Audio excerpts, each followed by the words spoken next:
Hello everyone, this is Sarpreet Singh. Welcome to our channel study for sure. आज एक बहुत ही बेहतरीन टॉपिक रहेगा, स्टैटिक है, जो कि 5 ईयर प्लान्स के बारे में है। मोस्टली हम लोग जानते हैं कि फाइव ईयर प्लान्स को लॉन्च किया गया था, बट फुल डिटेल जो है वो आज मैं कवर कर दूंगा। देखिए, इससे पहले आपसे छोटी सी रिक्वेस्ट है कि हमें भी बूस्ट मिलता रहे आपकी ओर से। प्लीज़ हमें सब्सक्राइब, लाइक और शेयर ज़रूर करें। वहीं पर 5 ईयर प्लान्स की अगर हम बात करते हैं तो ये बात समझ लो कि रशिया से हम ये लेकर आए थे। मैं टू बी वेरी स्पेसिफिक रहूँगा इस पॉइंट्स के ऊपर। आप देख सकते हो कि टोटल 12 5 ईयर प्लान्स आए हैं राइट नाउ। जो पहले 5 ईयर प्लान्स की देखरेख करते थे या फिर प्लानिंग कमीशन को हम लेकर आए थे 1950 में। और प्लानिंग कमीशन को जो गाइड करने वाली संस्था थी वो थी नेशनल डेवलपमेंट काउंसिल, एनडीसी बोल देते हैं, जिसको 52 में लेकर आते हैं। और ये 5 ईयर प्लान्स को डेवलप करने में सहायक होती है। वहीं पर पहला 5 ईयर प्लान्स, जिसको हैरोल्ड डॉमर मॉडल भी कहा जाता है, 1951 से 1956 के ऊपर था, जहां पर हमने एग्रीकल्चर के ऊपर ज़्यादा फोकस किया, क्योंकि तब हमारी ज़रूरत भी थी, क्योंकि इतने भारतीय थे। हमने बहुत 1947 में जैसे आज़ादी हासिल की थी, तो उसके बाद हम पर जो सब जिम्मेदारी थी लोगों की, उसको भी देखना था। सो उसके अकॉर्डिंग हम चले और ये काफ़ी सक्सेस रहा। और इसमें हमने समझो कि जो हमारा एक टारगेट सेट किया था उससे ऊपर प्रदर्शित करते हुए, यानी कि 2.1% का ग्रोथ रेट हमने कहा था कि हम हासिल करेंगे, और 3.6% हमने अचीव किया। सो इट्स एक बिग सक्सेस फॉर अस। देखो, फिर धीरे धीरे हमारी जो नीड्स, ज़रूरतें हैं, वो बढ़ती हैं। 1956 से 61 में सेकंड 5 ईयर प्लान लॉन्च किया जाता है पीसी महलानोबिस की नेतृत्व में। और ये जो मॉडल होता है, या इस पर हम इंडस्ट्रियल डेवलपमेंट में तो फोकस करते ही हैं, साथ ही साथ हमें बेरोजगारी और देखो पॉवर्टी से भी जूझना पड़ता है, जिसकी वजह से जो ग्रोथ रेट था वो कम रहा, क्योंकि हमारा जो टारगेट ग्रोथ रेट था वो 4.5 था, और जो हमने अचीव किया वो था 4.27%। इसको क्रिटिसाइज किया जाता है कि हमारे पास वेल्थ नहीं थी, इतने रिसोर्सेज नहीं थे, जिसकी वजह से ये प्लान फेलियर हो जाता है।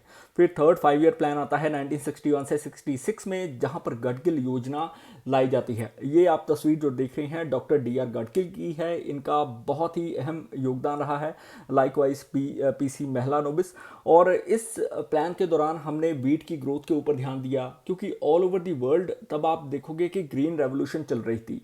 और ग्रीन रेवोल्यूशन की वजह से एम एस स्वामीनाथन, जिनकी रिसेंटली मृत्यु भी हुई थी, और देखो इस योजना के तहत हम जो ग्रीन रेवोल्यूशन को भी हासिल कर पाए अपकमिंग ईयर्स में।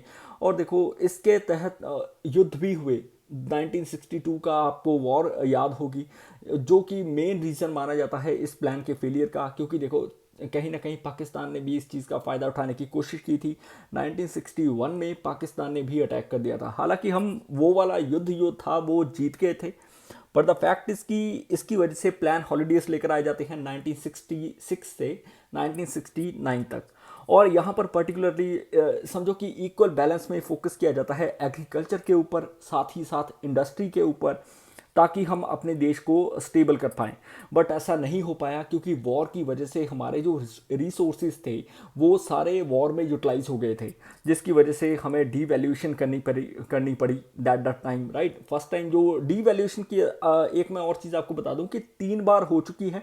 1949 में पहली बार हुई थी, फिर 1966 में, देन हुई 1991 में। अच्छा, 1991 में ना 2 बार डीवैल्यूएट हुआ, 1 जुलाई को और 3 जुलाई को।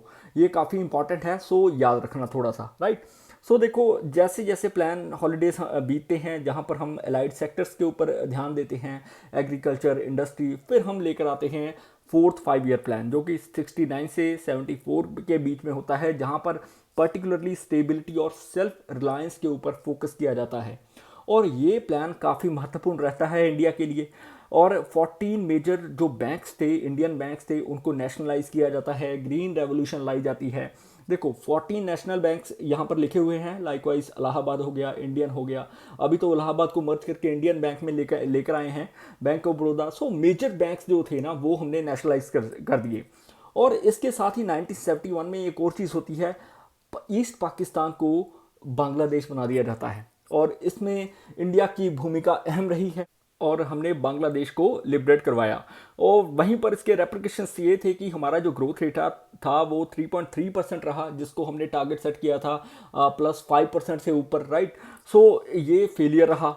वहीं पर फिफ्थ 5 ईयर प्लान पर फोकस किया जाता है गरीबी हटाओ पर, जस्टिस के ऊपर, एम्प्लॉयमेंट के ऊपर, क्योंकि हम चाहते थे फैमिली प्लानिंग भी ढंग से हो। तब इंडिया की जो पॉपुलेशन है वो भी एक समझो कि आगे बढ़ रही थी। और ये इसमें जो ग्रोथ रेट अचीव कर पाए थे वो देखो कि 4.8% के करीब था, जो कि टारगेट सेट किया था 4.4% के ऊपर। सो ये सक्सेस था। 20 पॉइंट प्रोग्राम्स चलाए गए। इंदिरा गांधी तब प्राइम मिनिस्टर थी दैट टाइम। और देखो 1978 में एक सडन चेंज आता है गवर्नमेंट में, मोरारजी देसाई की गवर्नमेंट आती है, तब ये प्लान को टर्मिनेट कर दिया जाता है। फिर जो देसाई गवर्नमेंट है वो रोलिंग प्लान्स लेकर आती है, 5 ईयर प्लान्स की बजाय रोलिंग प्लान्स ये पर्टिकुलरली एक लॉन्ग टर्म प्लान्स थे जिसके ऊपर 10 15 20 साल के लिए फोकस किया जाता था। और इनको क्रिटिसाइज इसलिए किया जाता है कि इस पर कुछ मेंशन नहीं था कि हमने टारगेट को अचीव करना है या नहीं। देखो टारगेट अगर अचीव नहीं भी हुआ तो उसे आगे पोस्टपोन कर देना, सो ये कहीं ना कहीं सही भी नहीं माना जाता था। 1978 में जो मोरारजी देसाई गवर्नमेंट थी उन्होंने पर्टिकुलरली इस चीज़ के ऊपर ही फोकस किया। सो यहाँ पर क्वेश्चंस खड़े होते थे कि गवर्नमेंट स्टेबल रह पाएगी या नहीं, बट ऐसा ही होता है। फिर गवर्नमेंट चेंज होती है। 1980 में कांग्रेस अगेन आती है, देन सिक्स 5 ईयर प्लान को लेकर आया जाता है 80 टू 85 के बीच में। और इंदिरा गांधी अगेन एक बेहतर प्लान के साथ मूव ऑन करती है, जिसकी वजह से कई चीज़ें होती हैं। ऑपरेशन ब्लू स्टार हम 84 में देखते हैं, इंदिरा गांधी जी की मृत्यु होती है। देन गरीबी हटाओ ये अलग से चल रहे थे, अनएम्प्लॉयमेंट अलग से बढ़ रही थी। और यहाँ पर भी जो सक्सेस रेट था वो हम अचीव नहीं कर पाए, जिसकी वजह से ये प्लान भी फेलियर हो जाता है। और इस प्लान में हमारी जो इन्वेस्टमेंट थी, योजना थी, वो लेकर आते हैं, इंफ्रास्ट्रक्चरल चेंजेस किए जाते हैं। बट सेवन्थ प्लान जो था वो 85 से 90 के बीच में राजीव गांधी लेकर आते हैं। और ये प्लान के ऊपर भी कई चीज़ों पर फोकस किया जाता है। जो रिलेशंस हैं वो बिल्डअप करने की कोशिश की जाती है, एक्सपोर्ट को ओरिएंटेड देश बनाने शुरू होता है, फूड वर्क प्रोडक्टिविटी के ऊपर काम किया जाता है, टेक्नोलॉजी को कैसे अपग्रेड करना है उसके ऊपर, या फिर सेल्फ सफिशिएंट इकोनॉमी। और देखो पहली बार ऐसा हुआ था जब हमने प्राइवेट सेक्टर को ऊपर रखा पब्लिक सेक्टर से, बट स्टिल ये प्लान फेलियर हो जाता है। और देन हम एनुअल प्लान्स लेकर आते हैं, 8 5 ईयर प्लान जो था वो इसके अकॉर्डिंगली चलता है, काम करता है, राइट। और देखो तब एलपीजी रिफॉर्म्स की भी ज़रूरत पड़ जाती है जब हमारे देश के पास इतने पैसे नहीं थे। देन हमारे फाइनेंस मिनिस्टर जो थे मनमोहन जी, ए वेल नोन इकोनॉमिस्ट हैं, और देखो इन्होंने तब कुछ चेंजेस किए जिसकी वजह से हमारा देश उभर पाया, एक इकोनॉमिक क्राइसिस से बच पाया, वरना फाइनेंशियल इमरजेंसी लग जाती। सो 8 5 ईयर प्लान के अकॉर्डिंगली 1992 से 1997 में पीवी नरसिम्हा राव जी की गवर्नमेंट के अंडर एलपीजी रिफॉर्म्स को लेकर आया जाता है।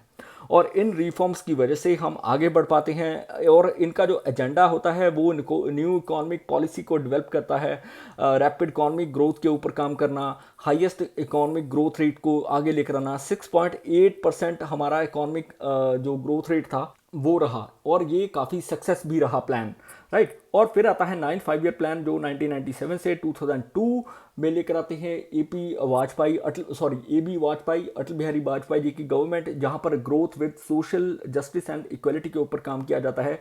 बट स्टिल गवर्नमेंट चेंज होती है, अगेन 10th 5 ईयर प्लान के ऊपर काम करते हैं। अटल बिहारी वाजपेयी जी और मनमोहन जी की जो गवर्नमेंट है, इन्होंने एक टारगेट सेट किया होता है पर कैपिटा इनकम को नेक्स्ट 10 ईयर्स में डबल करना, यानी कि रिड्यूस करना पॉवर्टी रेशो को 15% के करीब बाय 2012। बट स्टिल ये प्लान इतनी सक्सेस हासिल नहीं कर पाता, अगेन फेलियर ही हो जाता है क्योंकि टारगेट वैल्यू से नीचे था। सो 11th 5 ईयर प्लान मनमोहन जी की गवर्नमेंट 2007 से 2012 में लेकर आती है, और सी रंगराजन इसको प्रिपेयर करते हैं, जहां पर rapid and more inclusive growth के ऊपर काम किया जाता है।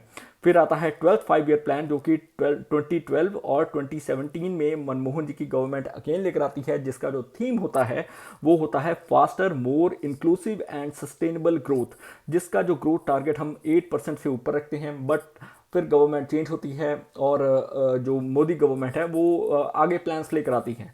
सो ये कुछ चीज़ें हैं, आप नोट कर लेना, आपको याद रखने में थोड़ी आसानी होगी, निमोनिक्स टर्म्स में है।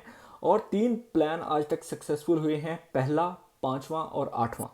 सो ये था आज का आर्टिकल। आई होप आपको अभी प्लान्स जो हैं सब समझ में आ गए होंगे, और आगे आपके लिए कुछ स्टैटिक वीडियोस और लेकर आऊँगा। Till then please subscribe, like और शेयर और चैनल में। You have a successful day ahead. जय हिंद।